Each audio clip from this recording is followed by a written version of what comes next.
왜 나한테 이런 일이 생기는 거야? 20년 동안 시어머니를 어떻게 모셨는데 나한테 이럴 수가 있어? 오늘 이야기가 재밌으셨다면 구독과 좋아요 꼭 눌러주시고 댓글로 어디서 시청하고 계신지 알려주세요.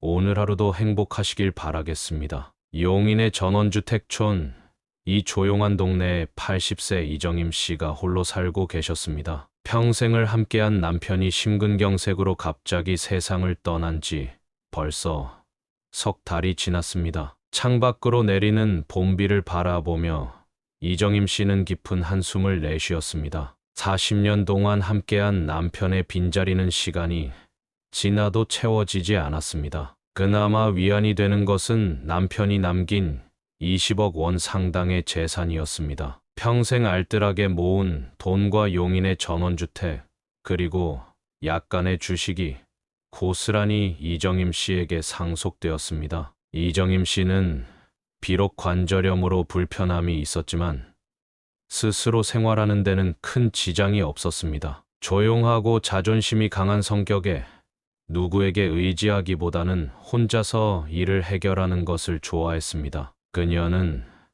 남편이 남긴 재산으로 충분히 편안한 노후를 보낼 수 있다고 생각했습니다. 그러던 어느 날 서울에 살고 있는 아들 정민수 씨와 며느리 김서연 씨가 찾아왔습니다. 정민수 씨는 어머니를 걱정하는 마음에 혼자 계시는 것이 위험할 수 있으니 함께 살자고 제안했습니다. 그는 대기업 과장으로 일하며 바쁜 나날을 보내고 있었습니다. 주로 갈등을 회피하는 성격으로 아내의 의견을 따르는 편이었지만 어머니를 생각하는 마음만은 진심이었습니다. 이정임 씨는 처음에는 혼자 지내는 것이 편하다고 생각했지만 아들의 진심 어린 걱정에 마음이 움직였습니다. 며느리 김서연 씨도 공손하게 시어머니를 잘 모시겠다는 뜻을 내비쳤습니다. 이정임 씨는 아들과 며느리의 제안에 고마운 마음으로 동의했습니다. 겉으로는 얌전하고 공손해 보이는 김서연 씨의 속마음은 달랐습니다.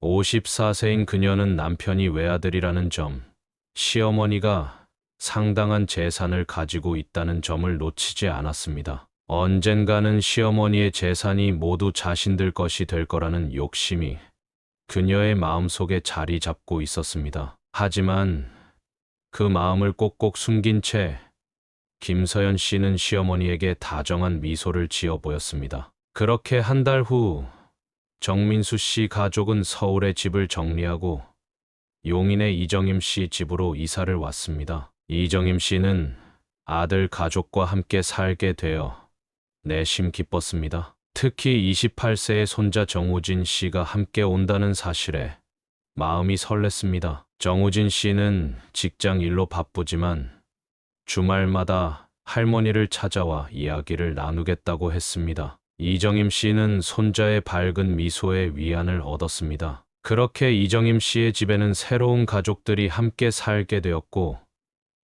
처음에는 모두가 화목한 시간을 보냈습니다. 하지만 이정임 씨는 알지 못했습니다. 며느리 김서연 씨의 마음속에 자리 잡은 욕심이 앞으로 이 가정에 어떤 변화를 가져올지를. 함께 살기 시작한 지 2달 정도 지났을 무렵 김서연 씨는 조심스럽게 이정임 씨에게 접근하기 시작했습니다. 마침 이정임 씨가 관절염으로 거동이 불편해지자 김서연 씨는 도움이라는 명목으로 시어머니의 재정에 관여하려 했습니다. 김서연 씨는 자신이 통장과 카드를 관리해드리겠다고 제안했습니다. 이정임 씨의 다리가 불편하니 은행 업무를 보러 나가기 힘들 것이라는 이유였습니다. 겉으로 들으면 효심 가득한 며느리의 배려처럼 들렸지만 그 속에는 시어머니의 재산을 장악하려는 계산이 숨겨져 있었습니다. 이정임 씨는 처음에는 거절했습니다. 평생 자신의 돈은 스스로 관리해온 그녀에게 통장을 타인에게 맡긴다는 것은 독립성을 포기하는 것과 같았습니다. 아직은 자신이 충분히 할 수 있다고 생각했습니다. 하지만 김서연 씨는 포기하지 않았습니다. 그녀는 남편 정민수 씨를 설득해 함께 이정임 씨를 압박했습니다. 정민수 씨는 요즘 노인을 노리는 보이스피싱이 많다며 아내가 관리해주면 더 안전할 것이라고 어머니를 설득했습니다. 이정임 씨는 아들의 말에 잠시 고민했습니다. 사실 최근 들어 은행 업무가 점점 디지털화되면서 불편함을 느끼고 있었습니다. 하지만 자신의 돈을 완전히 남에게 맡긴다는 것은 여전히 꺼려졌습니다. 자신의 돈은 자신이 알고 있어야 한다는 생각이 들었습니다. 이정임 씨의 완강한 태도에 김서연 씨는 전략을 바꿨습니다. 시어머니를 직접적으로 압박하는 대신 작은 부분부터 차근차근 접근하기로 했습니다. 김서연 씨는 생활비 관리만 자신이 도와드리겠다고 제안했습니다. 매달 300만 원만 자신의 계좌로 보내주면 집안 식비와 공과금은 모두 처리하겠다고 했습니다. 이정임 씨는 이 정도는 수긍할 수 있다고 생각했습니다. 매달 일정 금액만 주고 나머지는 자신이 관리하는 것이라면 괜찮을 것 같았습니다. 그래서 며느리의 제안에 동의했습니다. 하지만 이것은 김서연 씨의 첫 번째 수순에 불과했습니다. 생활비를 맡게 된 김서연 씨는 점점 더 많은 금액을 요구하기 시작했습니다. 우진이 학원비가 있다거나 집안 수리할 데가 있다는 이유로 추가 비용을 요청했습니다. 처음에는 50만 원, 그 다음에는 100만 원, 점점 추가 비용이 늘어났습니다. 이정임 씨는 돈을 더 내는 것이 불편했지만 가족을 위한 일이라 생각하고 참았습니다. 그러던 어느 날 김서연 씨는 더 큰 제안을 했습니다. 요즘 금리가 너무 낮아서 예금으로는 돈이 불어나지 않는다며 자신이 아는 좋은 투자처가 있다고 말했습니다. 이정임 씨는 의아했습니다. 평생 안전하게 돈을 지키는 것을 중요시했던 그녀에게 투자라는 말은 위험하게 들렸습니다. 김서연 씨는 믿을 수 있는 부동산 펀드라며 자신의 이름으로 가입하면 세금도 절약되고 수익률도 좋다고 설명했습니다. 그녀의 설명은 그럴듯했지만 이정임 씨는 왠지 불안했습니다. 하지만 금융에 대해 잘 모르는 그녀로서는 며느리의 말이 맞는지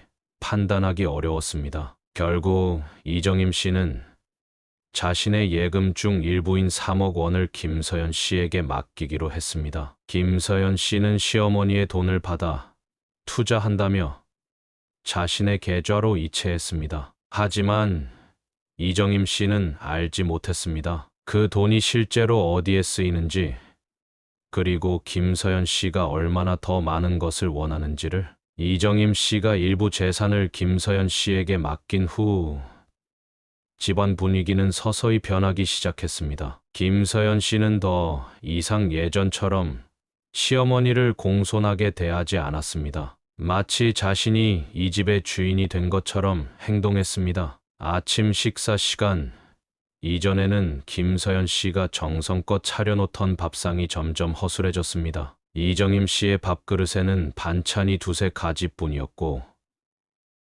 국은 싱겁거나 짜게 끓여져 있었습니다. 이정임 씨가 조심스럽게 국이 너무 짜다고 말했지만 김서연 씨는 시큰둥한 표정으로 자신도 바쁘다며 싱거우면 소금을 더 넣으라는 냉담한 반응을 보였습니다. 이정임 씨는 말없이 밥을 먹었습니다. 예전 같았으면 며느리가 얼른 국을 다시 끓여왔을 텐데 이제는 그런 배려도 사라진 것 같아 마음이 쓸쓸했습니다. 빨래도 마찬가지였습니다. 이정임 씨의 옷은 가끔 세탁기에서 빠지거나 빨래가 밀린다는 핑계로 며칠씩 방치되었습니다. 이정임 씨가 직접 빨래를 하려고 해도 김서연 씨는 어머님이 하시다가 넘어지기라도 하면 큰일이라며 만류했습니다. 하지만 정작 본인은 제대로 빨래를 해주지 않았습니다. 이정임 씨는 점점 자신의 옷이 제대로 관리되지 않는 것에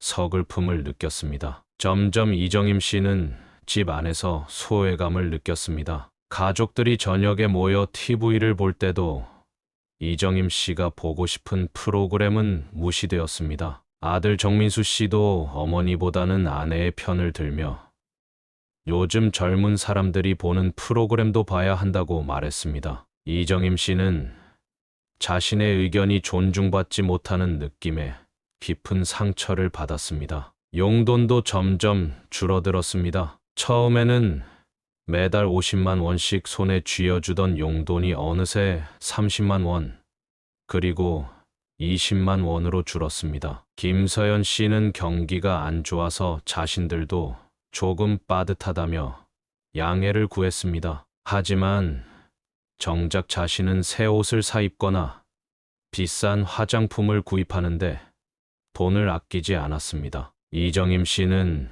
이런 상황이 억울했지만 자존심 때문에 아들에게 말하지 못했습니다. 게다가 말을 해도 아들이 자신의 편을 들어줄 것 같지 않다는 불안감도 있었습니다. 이정임 씨가 친구들과 만나거나 절에 가는 일도 힘들어졌습니다. 용돈이 줄어든 데다 김서연 씨는 이정임 씨가 외출할 때마다 불편한 기색을 내비쳤습니다. 어머님, 이 나이에 밖에 다니시면 위험해요라는 말로 외출을 만류했습니다. 이정임 씨는 점점 집에만 머무르게 되었고 사회적 관계도 줄어들었습니다. 어느 날 이정임 씨가 우연히 같은 이야기를 반복하자 김서연 씨는 의미심장한 눈빛으로 남편을 바라보았습니다. 어머님이 요즘 자꾸 같은 말씀을 반복하시는 것 같다며 이 나이에 그러면 혹시 치매가 아닐까 의심된다는 말을 했습니다. 이정임 씨는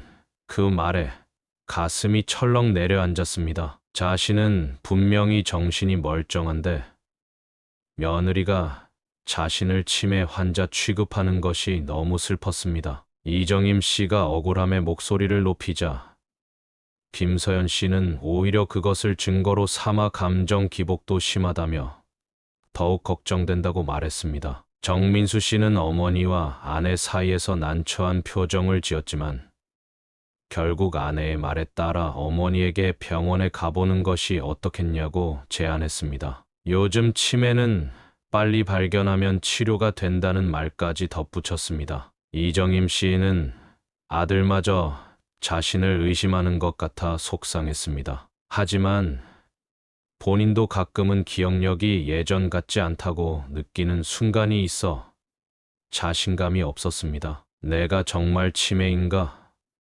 아니야. 분명히 나는 멀쩡해. 이정임 씨는 속으로 생각했지만 가족들 앞에서는 점점 위축되었습니다. 자신의 의견을 말하는 일도 줄어들었고 방에서 혼자 시간을 보내는 날이 많아졌습니다. 그렇게 이정임 씨는 자신의 집에서 자신의 가족 안에서 점점 존재감을 잃어갔습니다. 마치 투명 인간이 된 것처럼 아무도 그녀의 마음을 들여다보지 않았습니다. 이정임 씨를 향한 냉대와 소외가 계속되던 어느 날, 김서연 씨는 아침 식사 자리에서 갑작스러운 제안을 꺼냈습니다. 자신이 알게 된 행복드림 실버타운이라는 곳이 마치 호텔 같은 요양원이라며 이야기를 시작했습니다. 이정임 씨는 수저를 들다 말고 눈을 크게 떴습니다. 요양원이라는 단어는 그녀에게 낯설고 두려운 것이었습니다. 평생 자신의 집에서 살아온 그녀에게 요양원은 버려지는 곳이라는 인식이 강했습니다. 그래서 즉시 반대 의사를 표했습니다. 하지만 김서연 씨는 미소를 잃지 않았습니다. 요즘 요양원은 정말 달라졌다며 TV에서 본 시설에는 수영장도 있고 맛있는 식사에 문화 프로그램도 많다고 설명했습니다. 정민수 씨도 아내의 말에 거들며 구경이라도 해보고 마음에 안 들면 안 가도 된다고 어머니를 설득했습니다. 이정임 씨는 내심 불안했지만 아들의 말에 조금 마음이 흔들렸습니다. 단지 구경만 하는 거라면 괜찮을지도 모른다는 생각이 들었습니다. 결국 그녀는 한번 가보겠다고 동의했습니다. 다음 날 가족들은 행복드림 실버타운을 방문했습니다. 겉으로 보기에 시설은 깨끗했고 로비는 호텔처럼 고급스러웠습니다. 직원들도 친절하게 이들을 맞이했습니다. 안내하는 직원은 실버타운의 식당을 보여주며 영양사가 매일 건강식을 준비한다고 설명했습니다. 김서연 씨는 연신 감탄하며 이곳의 음식이 병원식보다 훨씬 맛있을 것 같다고 이야기했습니다. 이정임 씨는 조용히 시설을 둘러보았습니다. 표면적으로는 나쁘지 않아 보였지만 어딘가 모르게 차가운 느낌이 들었습니다. 특히 복도 끝에서 만난 노인들의 공허한 눈빛이 마음에 걸렸습니다. 이정임 씨는 궁금증을 참지 못하고 그곳에 앉아있는 한 할머니에게 이곳 생활이 어떠냐고 물었습니다. 그 할머니는 잠시 이정임 씨를 바라보다가 작게 속삭였습니다. 처음엔 다 좋지만 시간이 지나면 달라진다는 말까지만 들을 수 있었습니다. 직원이 재빨리 다가와 다른 곳으로 안내했기 때문입니다. 이정임 씨는 그 할머니의 말이 마음에 걸렸지만 더 자세히 물어볼 기회가 없었습니다. 직원은 이제 체험실을 보여주겠다며 단기 체험을 원하시는 분들을 위한 특별 공간이라고 설명했습니다. 김서연 씨는 이정임 씨에게 2주만 체험해보고 안 맞으면 바로 모시러 오겠다고 제안했습니다. 이정임 씨는 마음속으로 망설였습니다. 본능적으로 이곳에 오래 있고 싶지 않았지만 며느리와 아들의 설득에 결국 단기 체험을 해보기로 했습니다. 단 2주만 있다가 집에 돌아가겠다는 조건을 분명히 했습니다. 이렇게 이정임 씨는 행복드림 실버타운에 입소하게 되었습니다. 첫날 김서연 씨와 정민수 씨 그리고 손자 정우진 씨가 함께 이정임 씨를 배웅했습니다. 정우진 씨는 할머니를 꼭 안아주며 주말에 꼭 보러 오겠다고 약속했습니다. 이정임 씨는 손자의 따뜻한 말에 위안을 얻었습니다. 하지만 그녀는 알지 못했습니다. 이것이 단순한 체험이 아니라는 것을. 2주가 지나고 이정임 씨는 집에 돌아갈 준비를 했습니다. 하지만 김서연 씨와 정민수 씨는 나타나지 않았습니다. 대신 전화가 왔습니다. 김서연 씨는 자신들이 코로나 의심 증상이 있어서 당분간 방문을 못할 것 같다며 시어머니도 위험하니 조금만 더 요양원에 계시는 것이 어떻겠냐고 제안했습니다. 이정임 씨는 실망했지만 가족의 건강을 걱정하는 마음에 조금 더 기다리기로 했습니다. 하지만 일주일이 더 지나도 또 다시 일주일이 지나도 가족들은 오지 않았습니다. 이정임 씨가 전화를 걸어도 지금 바쁘다거나 곧 가겠다는 말뿐이었습니다. 점점 전화 통화 시간도 짧아졌고 통화 빈도도 줄어들었습니다. 점점 이정임 씨는 불안해졌습니다. 자신이 버려진 것은 아닌지 의심이 들었지만 그런 생각을 하자마자 스스로를 다그쳤습니다. 자신의 아들이 그런 일을 할 리 없다고 믿고 싶었습니다. 그러나 현실은 냉혹했습니다. 시간이 지날수록 면회는 줄어들었습니다. 한 달이 지나자 요양원 직원들도 이정임 씨를 대하는 태도가 변했습니다. 처음에 친절함은 사라지고 기계적이고 무뚝뚝한 태도만 남았습니다. 식사도 점점 부실해졌고 청소도 제대로 이루어지지 않았습니다. 이정임 씨는 점점 요양원 생활에 적응하지 못했습니다. 밤에는 잠을 이루지 못했고 낮에는 창밖만 바라보며 집에 돌아갈 날을 기다렸습니다. 하지만 그날은 오지 않았습니다. 가끔 눈물이 흘러내릴 때면 이정임 씨는 남편이 살아있었다면 이런 일은 없었을 거라는 생각에 더욱 가슴이 아팠습니다. 한편 이정임 씨의 집에서는 김서연 씨가 마치 주인처럼 행동하고 있었습니다. 시어머니의 방은 이제 손님방이라는 이름으로 바뀌었고 이정임 씨의 물건들은 대부분 정리되어 창고에 들어가 있었습니다. 손자 정우진 씨는 이런 변화에 의아함을 느꼈습니다. 주말마다 할머니를 만나러 가겠다고 했지만 부모님은 계속 핑계를 대며 방문을 미루게 했습니다. 요양원에 지금 외부인 출입을 제한한다거나 할머니가 지금 적응 중이라 면회가 오히려 힘들 수 있다는 등의 이유였습니다. 정우진 씨는 이런 핑계가 계속되자 의심이 들기 시작했습니다. 특히 어머니 김서연 씨가 할머니의 물건을 정리하는 모습을 보며 뭔가 이상하다고 느꼈습니다. 왜 할머니가 2주만 체험한다던 요양원에 한 달 넘게 계시는지 이해할 수 없었습니다. 그러던 어느 날 저녁, 정우진 씨는 우연히 김지연 씨의 통화 내용을 엿듣게 되었습니다. 거실에서 TV를 보려던 그는 주방에서 들려오는 목소리에 귀를 기울였습니다. 어차피 20억은 우리 거라며 시어머니가 요양원에서 조용히 지내시다 돌아가시면 모든 게 해결된다는 내용이었습니다. 정우진 씨는 그 말을 듣고 충격을 받았습니다. 어머니가 할머니의 재산을 노리고 요양원에 보낸 것이었습니다. 정우진 씨는 가슴이 답답했습니다. 항상 자신을 사랑해 주시던 할머니가 이런 대우를 받는다는 사실에 분노가 치밀었습니다. 하지만 바로 부모님에게 항의하기보다는 먼저 할머니의 상태를 확인해야겠다고 결심했습니다. 다음 날 정우진 씨는 몰래 요양원을 방문하려 했습니다. 회사에 반차를 내고 행복드림 실버타운으로 향했습니다. 하지만 그가 요양원에 도착하기도 전에 어머니 김서연 씨에게서 전화가 왔습니다. 어디냐는 질문에 정우진 씨가 솔직히 할머니를 보러 간다고 하자 김서연 씨는 크게 화를 냈습니다. 김서연 씨는 할머니가 지금 면회를 원하지 않는다며 정우진 씨의 방문이 오히려 할머니를 더 혼란스럽게 할 것이라고 말했습니다. 또한 요양원 측에서도 갑작스러운 방문은 환자들의 루틴을 방해한다고 말했다며 방문을 만류했습니다. 정우진 씨는 어머니의 말에 의심이 들었지만 일단은 돌아가기로 했습니다. 하지만 그는 포기하지 않았습니다. 할머니의 상태를 확인할 다른 방법을 찾아야 했습니다. 그는 인터넷에서 행복드림 실버타운에 대한 정보를 찾아보았습니다. 놀랍게도 이 요양원에 대한 부정적인 리뷰가 꽤 많았습니다. 처음에는 좋아 보이지만 실상은 다르다. 돈만 받고 제대로 케어하지 않는다.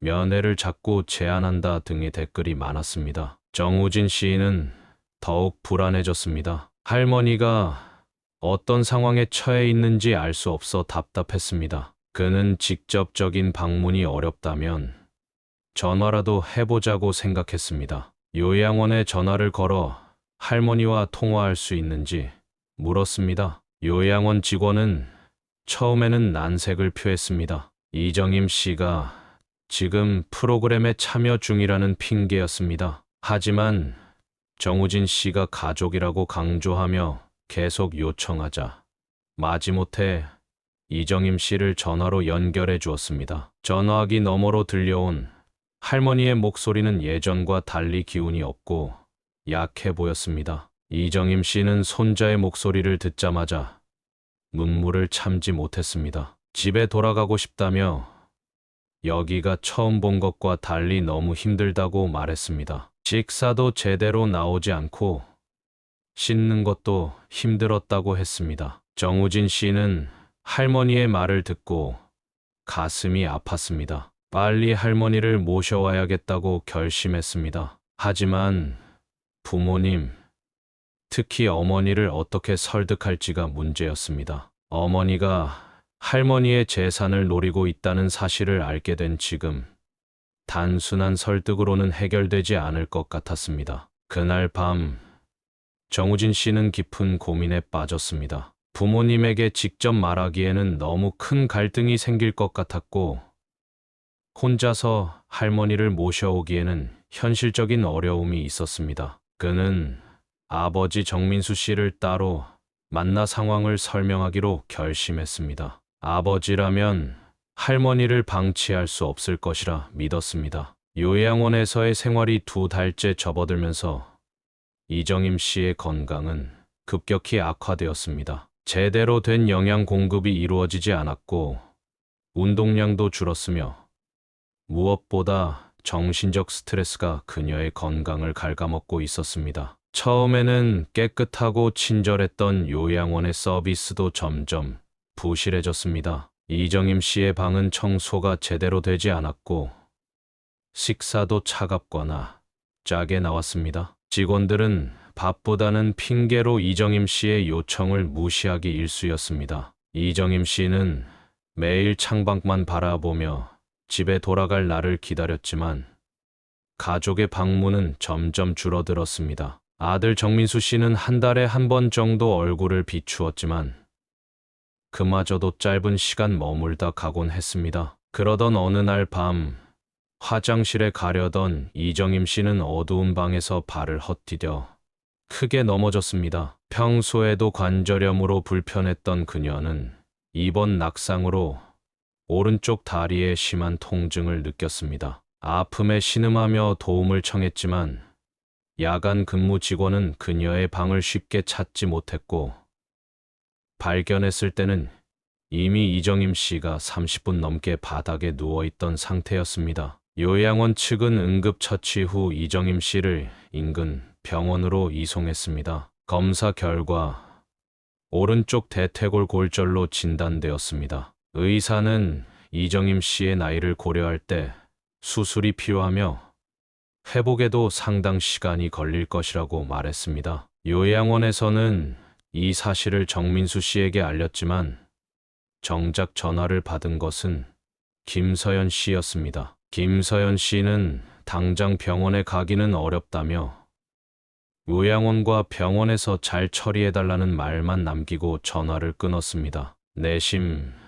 시어머니의 상태가 더 악화되길 바라는 마음도 있었습니다. 다행히도 이 소식은 정우진 씨에게도 전해졌습니다. 요양원 직원 중 한 명이 이정임 씨의 처지가 안타까워 이전에 방문하려 했던 손자에게 연락을 취한 것입니다. 정우진 씨는 소식을 듣자마자 회사에 긴급 휴가를 내고 병원으로 달려갔습니다. 병원에 도착한 정우진 씨는 할머니의 모습에 충격을 받았습니다. 2달 전에 본 건강하고 정정하던 할머니가 아니었습니다. 이정임 씨는 몹시 야위었고 눈빛도 생기를 잃어 있었습니다. 병원 가운을 입은 채 침대에 누워있는 할머니의 모습이 너무 작고 연약해 보였습니다. 정우진 씨는 할머니 곁으로 다가가 손을 잡았습니다. 이정임 씨는 손자를 보자 눈시울을 붉혔습니다. 기다리고 기다리던 가족이 와준 것에 감사했지만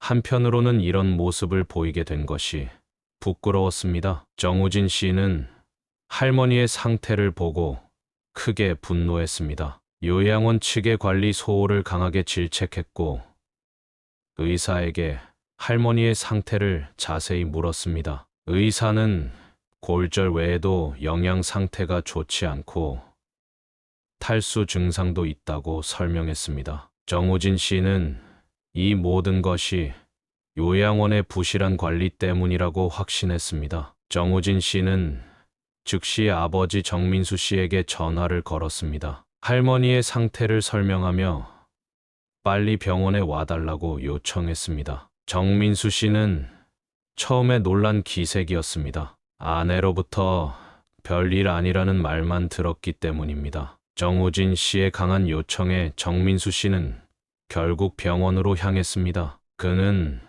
어머니의 모습을 보고 충격을 받았습니다. 2달 만에 이렇게 달라진 어머니의 모습에 죄책감이 밀려왔습니다. 이런 상황을 알지 못했다는 것이 변명이 될 수 없음을 깨달았습니다. 정민수 씨는 아들 정우진 씨에게 어떻게 이 소식을 알게 되었냐고 물었습니다. 정우진 씨는 요양원 직원으로부터 연락을 받았다고 말했습니다. 그리고 솔직하게 최근 들은 어머니의 대화, 할머니의 재산을 노리는 이야기도 털어놓았습니다. 정민수 씨는 아내의 행동에 대해 알지 못했다고 변명했지만 내심 의심은 있었음을 인정했습니다. 항상 갈등을 피하고 싶어하는 성격 탓에 아내의 행동에 적극적으로 제지하지 못했던 것을 후회했습니다. 병원에서의 긴 대화 끝에 정민수 씨와 정우진 씨는 이정임 씨를 요양원으로 돌려보내지 않기로 결정했습니다. 수술 후 회복기에는 병원에 머무르고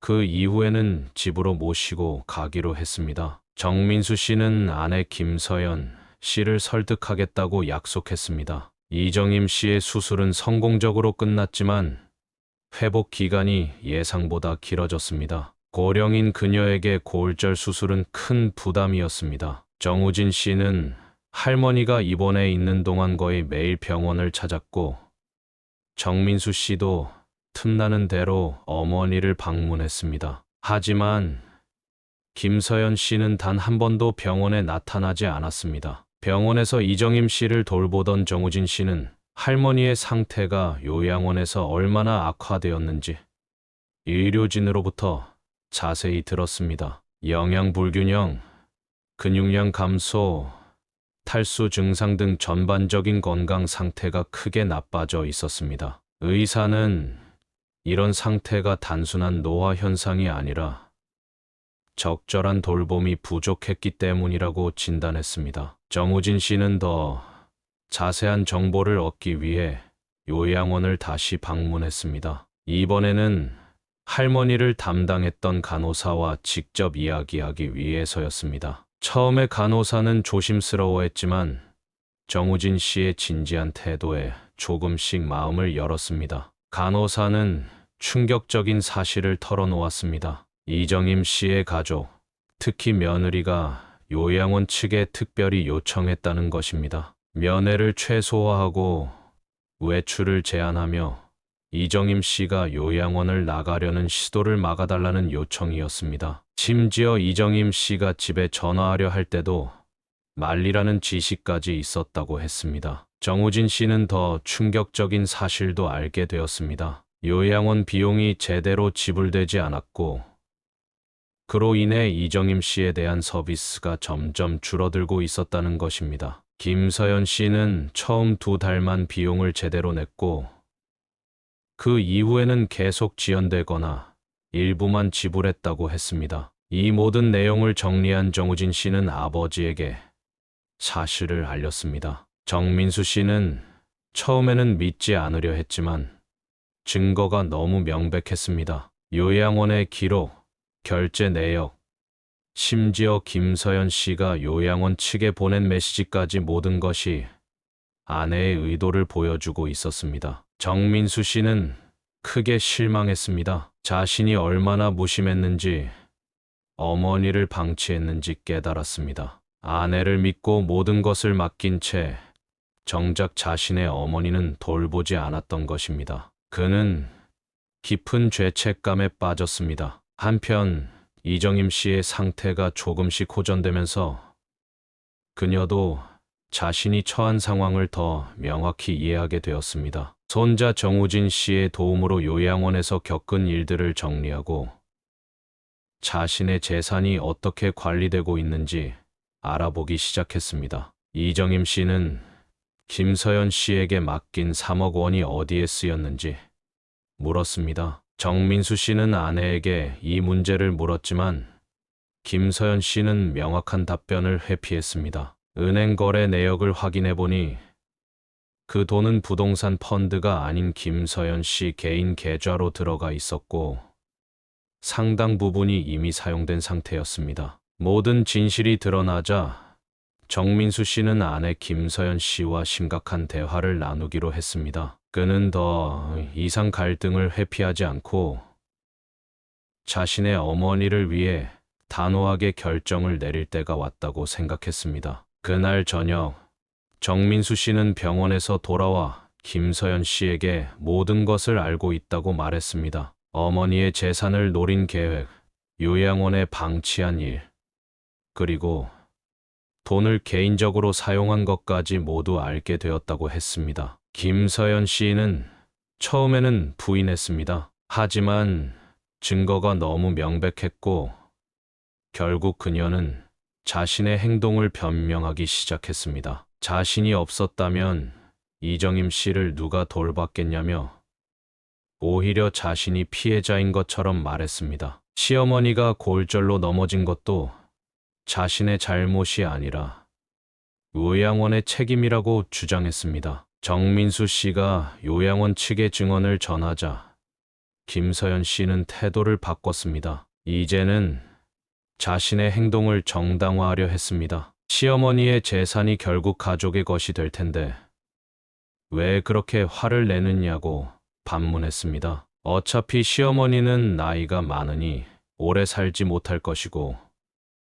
그 돈으로 가족이 더 나은 삶을 살 수 있다고 주장했습니다. 이 말을 들은 정민수 씨는 격분했습니다. 자신의 어머니를 돈으로만 바라보는 아내의 모습에 깊은 실망을 느꼈습니다. 이제는 더 이상 아내 편에 설 수 없다고 생각했습니다. 김서연 씨는 남편의 변화에 당황했습니다. 지금까지 항상 자신의 편이었던 남편이 이제는 단호하게 반대 입장을 취하자 그녀는 분노와 불안을 동시에 느꼈습니다. 결국 그녀는 고함을 지르며 감정을 폭발시켰습니다. 시어머니 없었으면 자신이 벌써 돌아가셨을 거라며 오히려 화를 내기 시작했습니다. 자신이 얼마나 희생했는데 이런 대우를 받아야 하느냐며 울부짖었습니다. 그리고 마지막으로 협박까지 했습니다. 만약 자신을 내쫓으면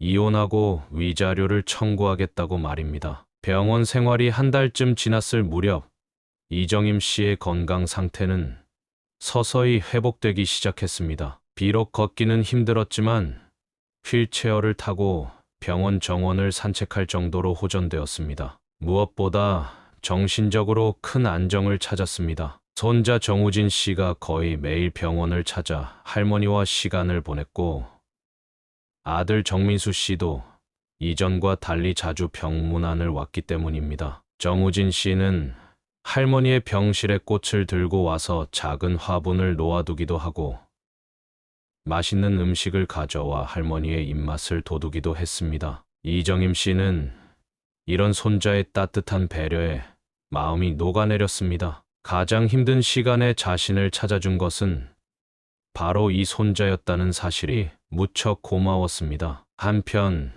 이정임 씨는 병원 생활 중에 중요한 결정을 내렸습니다. 자신의 재산 문제를 명확히 정리하고 싶었습니다. 특히 며느리 김서연 씨가 자신의 재산을 노리고 있다는 사실을 알게 된 후 이정임 씨는 재산 관리에 더욱 신경을 쓰게 되었습니다. 그녀는 정우진 씨에게 믿을 만한 변호사를 소개해달라고 부탁했습니다. 정우진 씨는 대학 선배가 운영하는 법률사무소를 알아봤고 경험 많은 유산 관련 전문 변호사를 할머니에게 소개해 주었습니다. 변호사가 병원을 방문한 날 이정임 씨는 자신의 모든 재산 상황을 꼼꼼히 정리해 설명했습니다. 용인의 전원주택, 예금, 주식 등 총 20억 원 상당의 재산이 있었습니다. 그중 3억 원은 김서연 씨에게 넘어간 상태였지만 나머지 17억 원은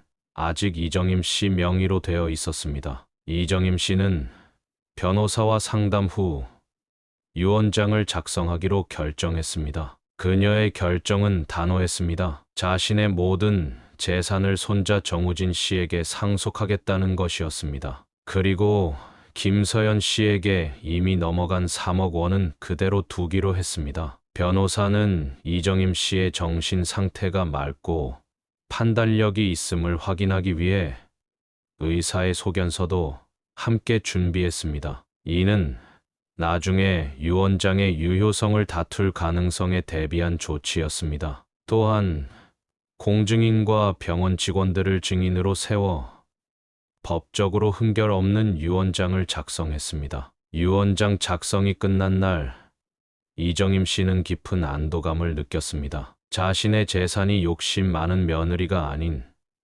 진심으로 자신을 생각해준 손자에게 가게 된다는 사실이 마음에 위안이 되었습니다. 정우진 씨는 할머니의 결정에 처음에는 당황했지만 자신이 할머니의 유산을 잘 관리하여 가족을 위해 올바르게 사용하겠다고 약속했습니다. 그러나 이 소식이 김서연 씨에게 전해지는 것은 시간 문제였습니다. 정민수 씨는 아내에게 어머니의 결정을 알려야 한다고 생각했습니다. 그는 병원에서 돌아온 저녁, 김서연 씨에게 조심스럽게 이야기를 꺼냈습니다. 어머니가 유언장을 작성했으며 대부분의 재산을 우진에게 남기기로 했다는 사실을 전했습니다. 김서연 씨는 이 말을 듣자마자 창백해졌습니다. 그녀가 그토록 바라던 시어머니의 재산이 자신의 손을 빠져나가는 것이었습니다. 그녀는 처음에는 믿을 수 없다는 듯 멍하니 있다가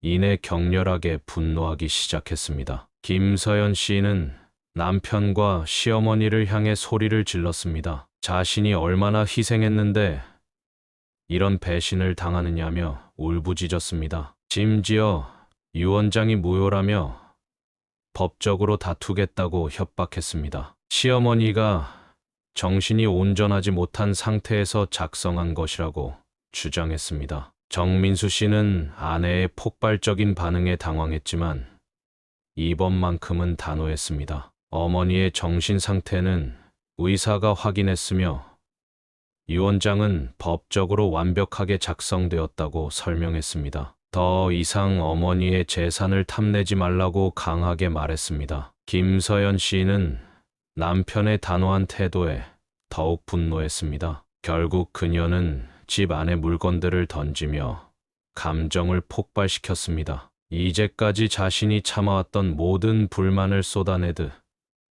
시어머니에 대한 원망과 불평을 쏟아냈습니다. 김서연 씨의 분노는 하루 이틀 가라앉지 않았습니다. 그녀는 집안에서 계속해서 불만을 토로했고 남편 정민수 씨와의 대화도 거부했습니다. 시어머니의 재산이 손자에게 가게 된다는 사실이 그녀에게는 너무나 큰 충격이었습니다. 자신이 그동안 바라고 계획했던 모든 것이 물거품이 된 것 같아 견딜 수 없었습니다. 며칠 후 김서연 씨는 법률 상담을 받기 위해 변호사 사무실을 찾았습니다. 그녀는 시어머니의 유언장을 무효화할 방법이 있는지 알아보고자 했습니다. 하지만 변호사의 대답은 실망스러웠습니다. 이정임 씨의 유언장은 법적으로 완벽하게 작성되었고 정신 상태도 의사가 확인했으며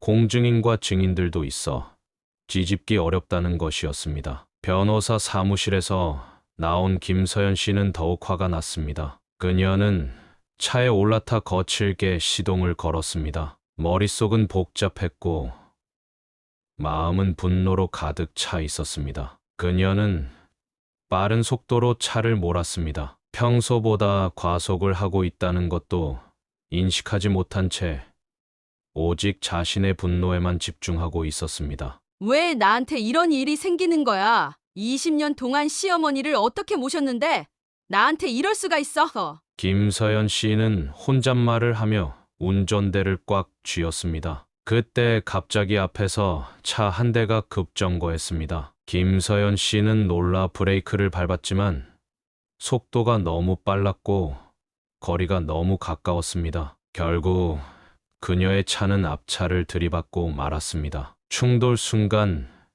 김서연 씨의 머릿속에는 온갖 생각이 스쳐 지나갔습니다. 자신의 욕심, 시어머니에 대한 냉대, 그리고 가족에 대한 배신. 모든 것이 눈앞에 펼쳐지는 것 같았습니다. 그리고 의식을 잃기 전 그녀는 처음으로 자신의 행동에 대한 후회를 느꼈습니다. 사고 소식은 빠르게 정민수 씨와 정우진 씨에게 전해졌습니다. 두 사람은 급히 병원으로 달려갔습니다. 의사는 김서연 씨의 상태가 매우 심각하다고 말했습니다. 다행히 목숨은 건졌지만 척추를 다쳐 하반신 마비 가능성이 높다는 것이었습니다. 정민수 씨는 충격에 빠졌습니다. 아내의 행동에 실망하고 있던 중이었지만 이런 사고 소식은 그에게도 큰 슬픔으로 다가왔습니다. 정우진 씨 역시 어머니의 상태를 걱정했습니다. 비록 할머니에 대한 어머니의 행동이 잘못되었다고 생각했지만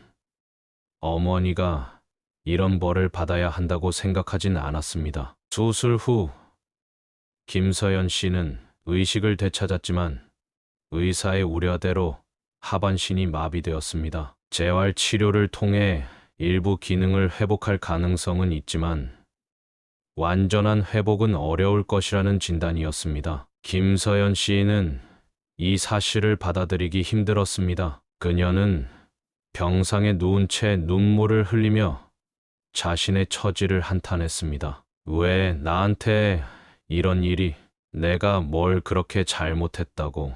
하지만 깊은 밤 혼자 남겨진 병실에서 김서연 씨는 점점 자신의 행동을 돌아보게 되었습니다. 시어머니를 대했던 방식, 재산에 대한 욕심, 가족을 속인 일들, 모든 것이 잘못되었다는 생각이 들기 시작했습니다. 그녀는 처음으로 진심 어린 후회를 느꼈습니다. 며칠 후 이정임 씨는 김서연 씨의 사고 소식을 들었습니다. 처음에는 복잡한 감정이 들었지만 곧 안타까움이 밀려왔습니다. 아무리 자신을 괴롭혔던 며느리라 해도 이런 끔찍한 사고는 바라지 않았기 때문입니다. 이정임 씨는 며느리를 보러 가고 싶다고 했습니다. 정우진 씨는 할머니를 휠체어에 태우고 어머니가 입원한 병실로 갔습니다. 김서연 씨는 시어머니의 방문에 놀랐습니다. 그녀는 부끄러움에 고개를 들지 못했습니다. 이정임 씨는 조용히 며느리의 손을 잡았습니다. 말로 표현하지는 않았지만 그 손길에는 용서와 위로가 담겨 있었습니다. 김서연 씨는 시어머니의 따뜻한 손길에 눈물을 참지 못했습니다. 그녀는 처음으로 진심으로 사과했습니다. 자신의 잘못을 인정하고 용서를 구했습니다. 이정임 씨는 고개를 끄덕이며 미소를 지었습니다. 말이 필요 없는 순간이었습니다. 그날 이후 김서연 씨는 달라졌습니다. 재활 치료에 최선을 다했고 가족들에게도 진심으로 대하려 노력했습니다. 물론 하반신 마비로 인한 어려움은 컸지만 그녀는 이를 자신의 과거 행동에 대한 대가로 받아들이고 있었습니다. 때로는 신이 내린 벌이라고 생각하기도 했습니다. 정민수 씨는 아내의 변화를 보며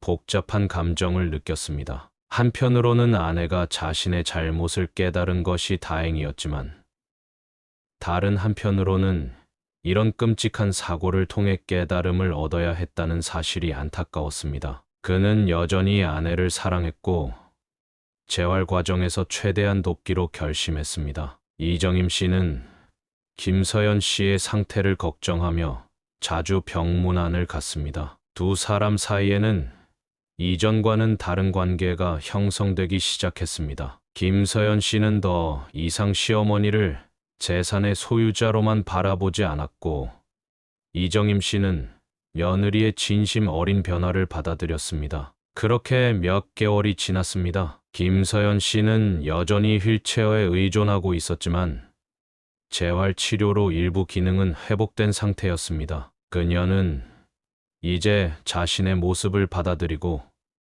주어진 상황에서 최선을 다하려 노력했습니다. 가족들도 그녀의 변화를 인정하고 지지해 주었습니다. 1년이 지난 어느 봄날 이정임 씨의 집 정원에는 봄꽃이 만발하게 피어 있었습니다. 이정임 씨는 정원 의자에 앉아 따스한 봄 햇살을 맞으며 미소를 지었습니다. 81세가 된 그녀는 이제 평온한 노년을 보내고 있었습니다. 병원에서 퇴원한 후 이정임 씨는 손자 정우진 씨와 함께 살기 시작했습니다. 정우진 씨는 할머니를 위해 직장 근처로 이사하기보다는 할머니가 평생 살아온 집에서 계속 지낼 수 있도록 자신이 할머니 집으로 들어왔습니다. 그는 출퇴근 시간이 조금 길어졌지만 할머니와 함께하는 시간이 더 소중하다고 생각했습니다. 김서연 씨와 정민수 씨는 인근 아파트로 이사했습니다. 김서연 씨는